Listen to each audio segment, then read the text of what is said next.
Athina Onassis était autrefois considérée comme l'une des plus jeunes milliardaires du monde, héritant d'une immense fortune à l'âge de 18 ans. Mais derrière ce prestige et cette immense fortune se cache une vie marquée par la solitude, le deuil et une profonde tristesse. Son histoire ne se résume pas à un héritage et à de l'argent, c'est celle d'une jeune femme marquée par les tragédies familiales. Feu, le grand-père d'Athina, Aristote Onassis, a bâti un empire maritime mondial comprenant des îles grecques, des œuvres d'art inestimables et des propriétés internationales. Après sa mort en 1975, sa fille unique, Christina Onassis, a tout hérité. Mais la vie de Christina a été mouvementée.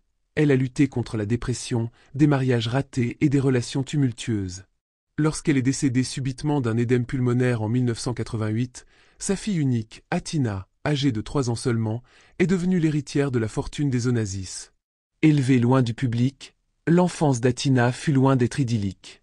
Son père, Thierry Roussel, obtint la garde de Christina après son décès, malgré les âpres batailles juridiques et les scandales qui les entourèrent. Athina grandit dans un climat de tension, pion dans la tourmente médiatique qui ne lui laissa jamais oublier le nom légendaire de sa famille. Sa vie d'adulte ne lui apporta pas non plus beaucoup de paix. Son unique mariage, avec le cavalier brésilien Álvaro de Miranda Neto, dit Doda, se termina par un chagrin d'amour suite à son infidélité.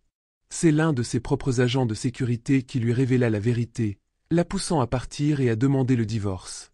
Après cela, elle se retira discrètement de la vie publique. Bien qu'elle soit récemment apparue lors d'une manifestation artistique à Paris, Athina semblait avoir changé. Elle n'était plus la jeune fille triste autrefois obsédée par les médias, mais une femme portant encore le poids d'un héritage complexe.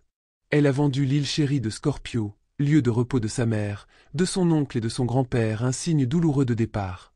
Aujourd'hui âgée de 40 ans et sans enfant, Athina vit dans une paisible ville néerlandaise, sa maison construite autour d'écuries, reflet de son amour pour les chevaux. C'est une existence paisible, loin des projecteurs. Pourtant, son histoire reste celle d'un chagrin discret, rappelant que l'argent ne peut jamais guérir les blessures laissées par l'amour, la trahison et la perte.